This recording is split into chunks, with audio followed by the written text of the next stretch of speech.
नाजरीन, आज के इस अहम व्लॉग में बहुत बड़े डेवलपमेंट्स है जो कि आपके सामने रखूंगा। इलेक्शन कमीशन ने पाकिस्तान तहरीक इंसाफ का जो इंट्रा पार्टी इलेक्शन था वो कल अदम करार दे दिया है और बैरिस्टर गौहर अली खान अब चेयरमैन नहीं रहे। और उसके बाद अब यहाँ पर सवाल ये बनता है कि क्या पाकिस्तान तहरीक इंसाफ का जो प्लान बी था कि हम लोग जो है आज़ाद हैसियत से इलेक्शन लड़ेंगे, मतलब हम लोग किसी भी सूरत में इलेक्शन से बायकॉट नहीं करेंगे, वो अप्लाई करेंगे। यही प्लान अभी जो है पाकिस्तान तहरीक इंसाफ अप्लाई करेगी, या फिर उसके बाद जो है इसके मतलब इस फैसले के खिलाफ पाकिस्तान तहरीक इंसाफ लाहौर हाई कोर्ट या फिर इस्लामाबाद हाई कोर्ट या फिर सुप्रीम कोर्ट जाएगी। इस पर हम लोग तफसील से बात करेंगे। और यहाँ पर नाजरीन, आप लोगों के साथ एक और चीज भी शेयर करना चाहता हूँ कि पाकिस्तान तहरीक इंसाफ से भले का निशान जो है छीन लिया गया है और अब इलेक्शन कमीशन ने एक फैसला जारी कर दिया है कि भले का निशान के हकदार पीटीआई अब नहीं रही। इस पर हम लोग तफसील से बात करेंगे। नाजरीन, अगर आप लोगों ने अभी तक ये वाला व्लॉग लाइक नहीं किया है तो आप इसको लाइक कर दें, क्योंकि हमारे चैनल को रिपोर्ट किया जाता है और हमारे वीडियोस को रिपोर्ट किया जाता है ताकि हमारी वॉइस, हमारा आवाज़ जो है ज़्यादा से ज़्यादा लोगों तक ना पहुंच सके। सो उस असर को ज़ायल करने के लिए आपके लाइक्स चाहिए और इस चैनल पर आपके सब्सक्राइब चाहिए। नाजरीन, सबसे पहले हम लोग यहाँ पर शुरू करते हैं कि अब जो फैसला इलेक्शन कमीशन ने किया है कि पाकिस्तान तहरीक इंसाफ अब भले की हकदार नहीं है, भले की निशान की। अब यहाँ पर उन्होंने जो है पाकिस्तान तहरीक इंसाफ की इंट्रा पार्टी इलेक्शन को कलअदब करार दिया है। अब यहाँ पर सीन ये है कि अकबर एस बाबर ने जो है इस इलेक्शन को जो है चैलेंज किया था कि पाकिस्तान तहरीक इंसाफ की इंट्रा पार्टी इलेक्शन जो है वो धांधली से हुए हैं, उनमें जो है इंसाफ के तकाजे पूरे नहीं हुए और जो पार्टी के रूल थी, जो पार्टी का आइन था, उस पार्टी के आइन के मुताबिक नहीं हुए। और उसके बाद अकबर एस बाबर का जो दरख्वास्त था उसको इलेक्शन कमीशन ने कबूल किया।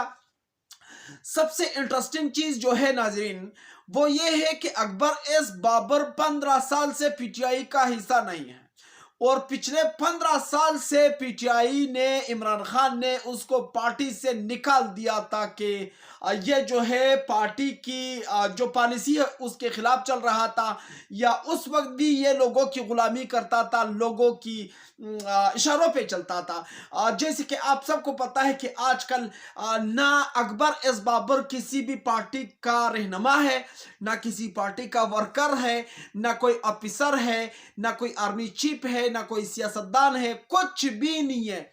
लेकिन पाकिस्तान के जो सबसे अव्वल के चैनल्स हैं, टीवी चैनल्स हैं, या फिर तकरीबन जो आप सबको इस वक्त नजर आ रहा होगा कि जो इलेक्ट्रॉनिक मीडिया है पाकिस्तान का, जो बड़े बड़े चैनल है, बोल न्यूज़, एआरवाई न्यूज़ और जियो न्यूज़, मतलब जितने भी बड़े चैनल्स हैं पाकिस्तान के, उन पर अकबर इस बाबर के साथ प्रोग्राम किए जाते हैं। और सबसे बड़ा हेडलाइंस जो है वो अकबर इस बाबर का लगता है पाकिस्तान के सारे टीवी चैनल में, और पाकिस्तान के सारे अखबारों में सबसे बड़ी हेडलाइन अकबर इस बाबर का लगता है। तो आप सबको पता होगा कि ये कंपनी का टाउट है और इनको कंपनी ने जो है कड़ा कर दिया था। सबसे पहले नाजरीन आप लोगों को एक चीज बता दूं कि इस इंट्रा पार्टी इलेक्शन पर पार्टी के मेंबर के या रहनुमा के अलावा कोई भी इतराज नहीं कर सकता।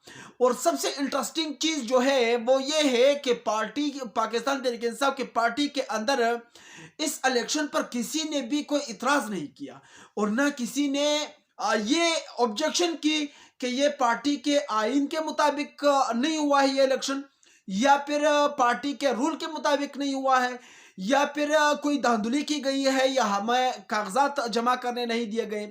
मतलब किसी ने भी ये शिकायत नहीं की। ये पाकिस्तान तहरीक इंसाफ ने जिस बंदे को पिछले 15 साल से मतलब पार्टी से निकाला है, उस बंदे ने एक इतराज उठाया जो कि इलेक्शन कमीशन ने कबूल किया और उसके उस ऑब्जेक्शन के तनाजुर में इस भले के निशान को वापस ले लिया और पीटीआई का इंट्रा पार्टी इलेक्शन को कलअदम करार दे दिया। और सबसे इंटरेस्टिंग चीज जो है वो ये है कि इलेक्शन कमीशन ने अपने फैसले में ये नहीं बताया कि हमने मतलब कौन सी निशानदेही की है, या पाकिस्तान तहरीक इंसाफ के लीडरों ने जो है, रहनुमाओं ने कौन सी गलती की है, या कौन सी पार्टी की आयन की खिलाफ वर्जी की है, या मुल्क की आयन की खिलाफ वर्जी की है, ये कुछ भी नहीं बताया। बस उन्होंने सिर्फ ये लिख दिया कि पाकिस्तान तहरीक इंसाफ अब बल्ले के निशान की हकदार नहीं रही और हम बल्ले का निशान वापस लेते हैं। और उसके बाद उन्होंने ये भी लिखा कि हम जो है पीटीआई को अब कोई और निशान भी नहीं देंगे और पीटीआई के उम्मीदवार जो है आज़ाद हैसियत से इलेक्शन लड़ेंगे। नाजरीन, आप लोगों को अब ये बात तो समझ आ गई होगी कि अब मतलब ये सारा प्रोसेस, ये सारा सेटअप कैसा चला है इस इलेक्शन कमिश्नर के सामने। और नाजरीन, आप लोगों के सामने एक और इंटरेस्टिंग चीज़ ये रखना चाहता हूँ कि इस फैसले को सुप्रीम कोर्ट 2 सेकंड में उड़ा के रख देगा। क्यों? क्योंकि सुप्रीम कोर्ट में इस वक्त जो कंपनी का टाउट जज है, जो जस्टिस काजी पाइस ईसा है, वो तुर्की में मरवा रहा है।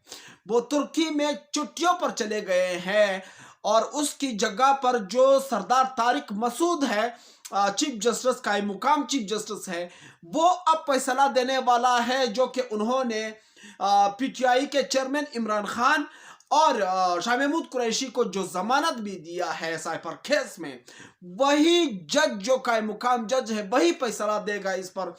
और इंटरेस्टिंग चीज ये भी है कि पीटीआई का जो अब चेयरमैन है, वैसे अब जो इलेक्शन कमीशन का फैसला आ चुका है, उसके बाद बैरिस्टर गौहर अली खान पीटीआई का चेयरमैन तो नहीं रहे, लेकिन हम लोगों का चेयरमैन ही है। जो इमरान खान ने जिसको चेयरमैन कहा है, तो हम लोग भी उसको चेयरमैन ही कहेंगे। हम लोगों का इलेक्शन कमिश्नर से कोई लेना देना नहीं है, वो बेशक जो भी करे, हम लोगों ने उसकी बात नहीं मानी। लेकिन यहाँ पर एक चीज बता दूं आपको कि बैरिस्टर गौहर अली खान ने अब ये ऐलान कर दिया है कि हम कल पेशावर हाई कोर्ट में जो है इस फैसले को चैलेंज करेंगे।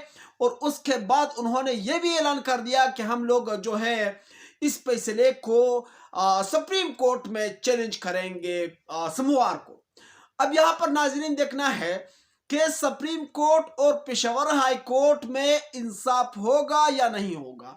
नाजरीन, आप लोगों को एक और चीज ये भी बता दूं कि आप लोगों ने दिल नहीं हारना है, आप लोगों ने हौसला नहीं हारना है। जब आपका कप्तान जेल में बैठकर इन सब लोटों का, इन सब चोरों का, इन सब दलालों का मुकाबला कर रहा है, तो आप तो आज़ाद है, हम तो आज़ाद है, बाहर बैठे हुए हैं। तो हम क्यों इतनी जल्दी दिल मतलब हार जाते हैं, या हिम्मत हार जाते हैं, हौसले हार जाते हैं।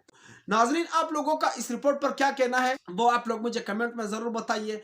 मैं चलता हूँ, इंशाल्लाह नेक्स्ट व्लॉग में मिलूंगा अगर ज़िंदगी रही। अल्लाह हाफिज़।